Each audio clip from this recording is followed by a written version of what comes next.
18h30, Crime Story, les rendez-vous d'Alfred Hitchcock, racontés par Serge Sauvion. Aujourd'hui, Un précieux passager de Donald Martin.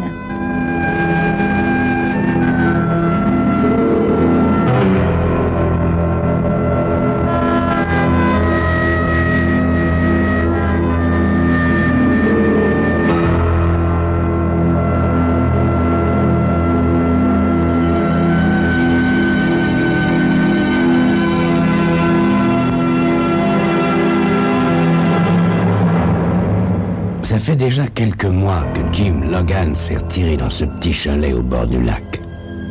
Il a besoin de se faire oublier. En effet, il a escroqué une demi-douzaine de femmes mûres en leur promettant le mariage et depuis, la police le recherche. J'aurais dû faire comme Landrus, dit-il. Comme ça, au moins, j'aurais plus toutes ces vieilles folles sur le dos. Il fait beau ce matin-là et Jim prend son petit déjeuner sur la terrasse. Tout en regardant des bateaux qui filent au loin, il écoute les informations à la radio. C'est fou comme la vie new-yorkaise lui manque. Et il n'est jamais aussi nostalgique que quand il écoute les nouvelles du coin.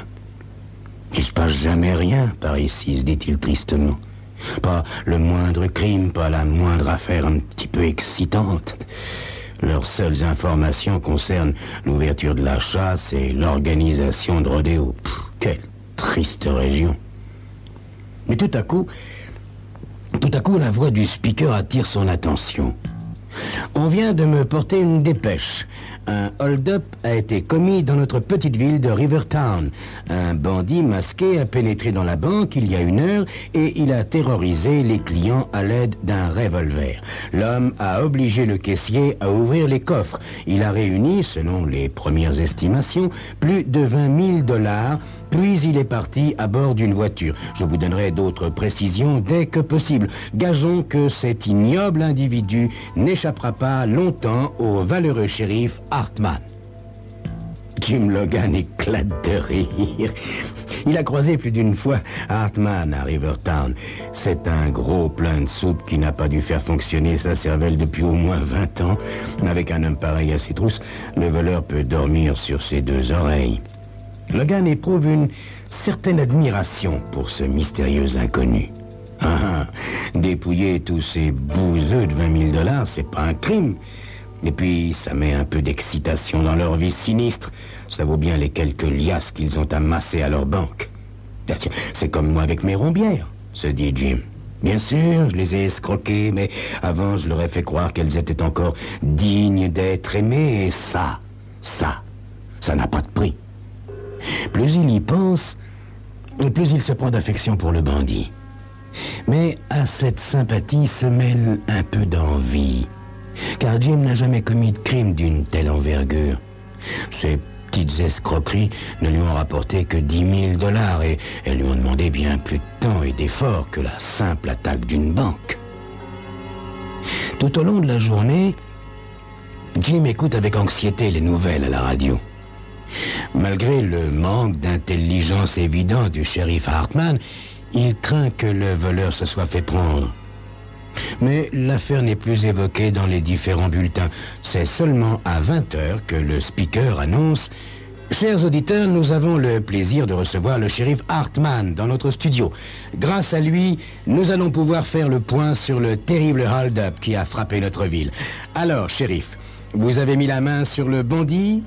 Qui a fait ça? » « À vrai dire, répond Hartman, à vrai dire, pas encore, mais ça n'est qu'une question d'heure.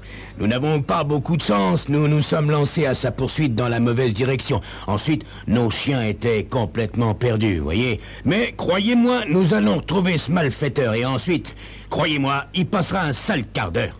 Nous n'en doutons pas, conclut le speaker en riant. Ce criminel est dans de beaux draps, je n'aimerais pas être à sa place avec un homme comme Hartman à mes trousses. Jim Logan éteint sa radio. Décidément, il n'y a pas à s'en faire pour ce voleur. Même avec une armée de 3000 hommes, Hartman n'arriverait pas à lui mettre la main dessus. Logan est assis à sa table sur la terrasse et il regarde rêveusement la surface du lac qui s'étale à ses pieds. Tout à coup, Il croit entendre des bruits de pas dans les fourrés derrière la maison. Qui est là? Il n'a pas besoin de s'interroger longtemps. Un homme sort des fourrés, un revolver à la main. En le voyant s'approcher, Jim sourit malgré lui. Il sait que c'est l'inconnu de la banque. C'est drôle, se dit-il. J'ai songé à lui toute la journée et maintenant le voici, en chair et en os, comme s'il sortait de mes pensées. Les mains en l'air! Sans cesser de sourire, Logan obéit. L'homme marche vers lui et tâte ses poches pour voir s'il n'a pas une arme. Après cette fouille, Logan laisse retomber ses bras. « Garde tes mains en l'air !» répète l'homme. « Et n'essaie pas de t'enfuir. »« Ah ben, je vois pas où je pourrais m'enfuir, » réplique Logan. « Sauf partir à la nage. » L'homme ne semble pas comprendre la réponse de Jim. Il regarde devant lui et alors, pour la première fois, il voit la surface de l'étang qui mange tout l'espace. « Qu'est-ce que c'est que ça ?» demande-t-il en baissant son revolver. « Ah bon, parce que vous connaissez pas la région? Eh ben, dites donc, vous êtes dans de sales draps. C'est le lac Michigan, monsieur. Il est immense. Si vous essayez de le contourner, ils n'auront aucun mal à vous rattraper. Vous êtes fichu, mon vieux. Ta gueule, crie l'homme en donnant un coup de poing à Jim. Celui-ci roule à terre. Un filet de sang coule sur sa lèvre. Quand je pense que je l'ai pris pour un grand criminel, se dit-il en se relevant, en fait, c'est un pauvre type. Tiens, je vais lui faire peur. Savez-vous qui est le shérif de Rivertown? C'est Paul Hartman. Attention, c'est un type sans pitié. On dit qu'il fait jamais de prisonnier. Quand il prend un voleur dans votre genre, c'est une balle entre les deux yeux. Comme ça, on évite tous les frais de procès, qui dit. Logan voit pâlir le voleur. Il a du mal à garder son sérieux. Hartman, un justicier impitoyable. Non, vraiment, on aura tout entendu. Tout à coup, un sourire se dessine sur les lèvres du voleur. Il a vu quelque chose à la surface du lac qui lui en donne confiance. C'est une barque. Il la pointe du doigt et dit « C'est à toi, ça ?» Jim se retourne et hoche la tête. « Eh bien, dit le voleur, si on ne peut pas contourner le lac, on va le traverser. »« Ah non, c'est trop dangereux, monsieur, » répond Logan. « En pleine nuit, vous allez vous perdre. » L'homme pointe à nouveau son revolver sur Jim. « Mais qui t'a dit que je comptais partir tout seul, mon gars ?» Pour la première fois depuis le début de cette aventure, Logan se sent inquiet. Bien sûr, il lui serait facile de mener ce bandit sur l'autre rive, mais une fois là-bas, le type n'aurait aucune raison de le garder en vie. « Écoutez, monsieur, dit-il au voleur, je suis pas un très bon navigateur. En pleine nuit, je risque de me perdre, moi aussi. Pourquoi pas attendre l'aube dans le chalet, hein? Non, mon gars. Ton Hartman m'a l'air d'être un fameux limier. Si je l'attends ici, il va me rattraper, il m'abattra comme un chien. C'est toi-même qui me l'as dit. Alors, perdu pour perdu, je préfère tenter ma chance. Tu vas me conduire de l'autre côté. Et je suis sûr que tu feras de ton mieux pour ne pas te perdre. Ma vie en dépend, mais la tienne aussi, mon gars. Combien de temps il nous faudra pour rejoindre l'autre rive? En ramant tous les deux? Non. Toi seulement. Ah, je vois. Eh ben, habituellement, en plein jour, je mets 1h30. Ouais. Eh ben, avec mon pistolet sous le nez, j'espère que tu battras tous tes records. Jim saute bientôt dans le canot. Il attend que le voleur fasse de même, mais celui-ci n'a pas l'air pressé. Il regarde l'embarcation avec méfiance. Dis donc, c'est solide, cette coque de noix? Oui, répond Jim. À condition, bien sûr, de pas trop bouger. Allez, montez. Il tend la main à l'homme. Celui-ci la prend en tremblant et pose le pied sur le bateau. Visiblement, il n'est jamais monté sur un engin de ce genre. Il s'assied avec difficulté et braque son arme sur Jim. « Vous savez nager ?» demande celui-ci. Non. Un sourire imperceptible passe sur les lèvres de Logan. Mais apparemment, le voleur lit dans ses pensées, car il ajoute « Fais pas le malin, mon gars, hein. Fais pas le malin, parce que si je coule, tu couleras aussi. On te retrouvera au fond du lac avec imprimé un peu de plomb dans la cervelle. »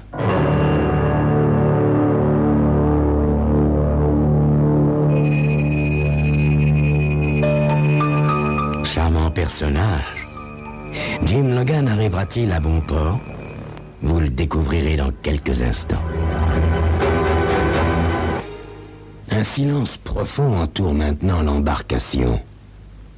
On entend juste le clapotis de l'eau à chaque coup de rame. Regardez-moi ça, dit Jim en hochant la tête au-dessus de l'eau. C'est sombre et profond comme un puits. Quelle profondeur peut-il y avoir? Demande le voleur en frissonnant. Je sais pas, 30 mètres, 40 mètres, je sais pas. Instinctivement, l'homme cesse de regarder la surface. Il se terre dans un coin de la barque. J'ai toujours détesté la flotte. Quand j'étais tout gosse, j'ai vu un noyé qu'on retirait de la rivière. Pendant plus d'une demi-heure, ils ont tout essayé pour le ranimer, mais ça n'a servi à rien. Alors maintenant, même mon whisky, je le prends sans eau. Il essaie de rire, mais Logan sent bien qu'il est mort de trouille. Sans un mot, il continue à pagayer. « C'est encore loin ?» demande l'homme. « On a à peine fait le tiers du trajet, monsieur. Je t'ai dit de te presser, il me semble. Fais bien attention à ce que je te dis, hein, sinon je vais me fâcher. Moi, je veux bien, monsieur, mais il vaut mieux être prudent, hein, à cause des rapides. » Jim observe son passager du coin de l'œil. Cette fois, il a l'air vraiment affolé. Jim reprend d'un air détaché. « Vous comprenez? Je dois me méfier des courants. S'ils nous emportent, je pourrai plus contrôler le bateau et nous serons fracassés contre les rochers. En plus, avec la nuit tombée, l'eau devient de plus en plus agitée. Je suis obligé de ramer doucement, vous comprenez, pour pas faire chavirer le bateau. » Jim cache son sourire dans l'obscurité. La surface du lac, déjà calme d'habitude, n'a jamais été aussi lisse. Une vraie mer d'huile. Mais visiblement, son passager est aussi inquiet que s'il passait le cap Horn. D'une main, il s'agrippe à la coque et de l'autre, il pointe son revolver sur Logan. « monsieur, s'il vous plaît, rangez ça maintenant. Vous me rendez nerveux, là. Si je fais une fausse manœuvre et que je nous envoie au fond, faudra pas venir vous plaindre. » Le voleur enfonce son revolver dans sa poche. « C'est toujours ça de prix, se dit Logan. Mais je vais encore l'effrayer un peu plus. » Comme le voleur est allongé au creux de la barque, il ne voit pas ce qu'il fait. Il donne des coups de rame sur les flancs du bateau. « Qu'est-ce que c'est que ça ?» demande l'homme en se redressant. « les courants, monsieur, répond Logan. J'arrive plus à pagayer, moi, il nous emporte. » Il a la mâchoire serrée et des rides barrent son front comme s'il tirait de toutes ses forces sur les rames. Enfin, il les retire de l'eau et les allonge dans la barque. « y a rien à faire, monsieur, rien à faire. Le mieux est de nous laisser dériver, qui sait, on évitera peut-être les rochers. » La barque glisse tranquillement au fil de l'eau. Et cependant, l'homme se serre maintenant contre Logan, comme pour se protéger. Jim entend un petit bruit, un léger froissement sous la veste de l'inconnu. C'est plus émouvant, plus beau que du Brahms ou du Mozart.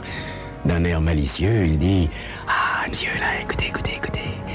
J'entends des liasses dans votre doublure. C'est l'argent du hold-up, n'est-ce pas? » Comme si c'était le moment de penser à ça, réplique l'autre en claquant des dents. Nous risquons de nous noyer et vous me parlez d'argent. Tiens, ça c'est bizarre, se dit Logan. Il m'a tutoyé depuis le début, il m'a traité comme un moins que rien, et maintenant il se met à me vouvoyer. Ce que c'est que la peur tout de même. Pendant quelques instants, les deux hommes ne parlent plus. Logan attend que le voleur fasse le premier pas. Et effectivement, d'une toute petite voix, il dit « Dites-moi, si le bateau chavire, là, vous savez nager, vous, hein, n'est-ce pas ?» Sans même regarder son passager, Jim hoche la tête. « Alors, vous pourriez peut-être me sauver en me tirant vers la rive ?» Jim ne répond pas. Je vous en supplie, j'ai si peur de l'eau, n'est-ce pas?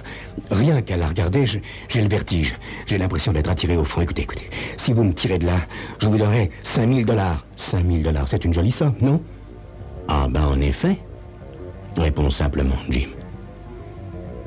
Comme il voit que Logan demeure indifférent, l'inconnu ouvre aussitôt sa veste et en sort 5 jolies liasses.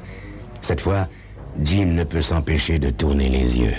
Tenez, prenez. Je vous les donne tout de suite. Vous avez l'air d'un gars honnête. Alors, vous les prenez, hein? Je peux compter sur vous? Jim tend la main et attrape les liasses. Il les regarde d'un air hésitant et finalement, il dit au voleur « Bon, d'accord, j'accepte, mais à une seule condition. Jetez votre revolver à l'eau.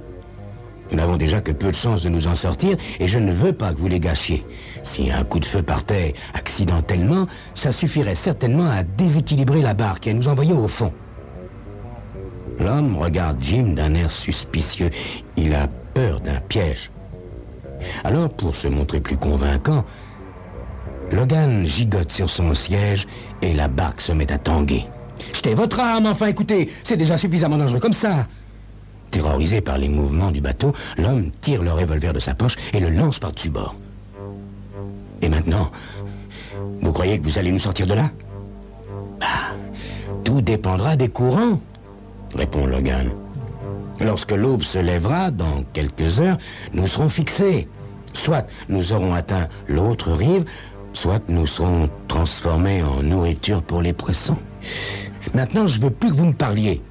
Je dois me concentrer sur la marche du navire. » L'homme baisse la tête comme un enfant. Pourtant, au bout d'un instant, il lui vient une idée.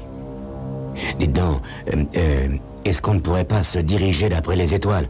J'ai vu de nombreux navigateurs qui faisaient ça dans les films. » « Oui, non mais, écoutez, monsieur, ça serait parfait si on était sur l'océan. Mais sur le lac Michigan, ça nous servira à rien, c'est même... Pardonnez-moi, c'est même complètement idiot. Une nouvelle fois, je vous demande de vous taire et de me laisser travailler. Si vous ouvrez encore la bouche, je me désintéresse totalement de votre sort, compris? »« Oui, monsieur, » répond l'homme en se terrant dans un coin de la barque. « Oh non, on aura tout vu, se dit Logan. Il m'appelle monsieur maintenant. Quelle lavette. Je suis sûr que si je lui demandais de me serrer les pompes, il s'y mettra avec entrain. » Au fond de la barque, l'homme s'allonge sur le côté et bientôt Logan entend ses ronflements réguliers. Alors, à son tour, il s'installe plus confortablement et il s'endort en rêvant à ce qu'il fera des 20 000 $ lorsqu'ils sont à lui. Jim est déjà réveillé depuis longtemps lorsque l'homme ouvre les yeux à son tour. « Vous avez bien dormi ?» lui demande-t-il en souriant. « Ben, vous avez eu de la chance, vous, parce que moi, j'ai pas fermé l'œil de la nuit. Bon Dieu, j'ai cru qu'on s'en sortirait jamais. Ça a été une bagarre de chaque instant. Vous savez, je m'agrippais au rocher, je les repoussais de la coque. Et dès que j'avais un instant de répit, je tirais sur les rames pour nous éloigner des courants. Et maintenant, regardez derrière vous, monsieur. Regardez. » L'homme se retourne et pousse un cri de joie. La terre! Une longue plage s'étend devant ses yeux et il prend lui-même les rames pour s'en approcher plus vite. Enfin, lorsqu'il peut voir le fond sous la surface du lac, il saute de la barque et court vers la rive en donnant des claques joyeuses sur l'eau. Logan le rejoint après avoir immobilisé la barque sur la plage. « Voilà! Ici, vous êtes en sécurité, monsieur. Nous sommes quittes maintenant. Je vais repartir chez moi. »« Attends une seconde !» dit l'homme en s'approchant de lui. « Nous ne sommes plus sur ce satané lac. Et sur Terre, c'est moi qui suis le chef. Rends-moi les 5 000 $. Comme Logan semble refuser, le voleur lui décoche un violent coup de poing dans le ventre, puis il fouille dans sa veste et en arrache les précieuses liasses. Logan se relève péniblement. « Estime-toi heureux que je te laisse en vie, » dit l'homme. « Et maintenant, fiche le camp. » Logan repousse la barque et saute à l'intérieur. Il voit le voleur s'enfoncer à l'intérieur des terres. « Pauvre type, se dit-il. S'il m'avait pas fait ce coup-là, j'aurais peut-être eu pitié de lui. Tant pis. Comme ça, j'aurais plus aucun remords. Combien de temps pourra-t-il tenir? Une semaine? 10 jours, tout au plus. Bon, je reviendrai chercher les 20 000 $ dans une quinzaine de jours, pour ne prendre aucun risque. » Jim se retourne une dernière fois pour voir la plage qui s'éloigne derrière lui. Un sourire illumine son visage. Après tout, se dit-il, il mourra peut-être beaucoup plus vite. Hey. Quand il s'apercevra que je l'ai abandonné sur une île déserte, il risque d'avoir une crise cardiaque.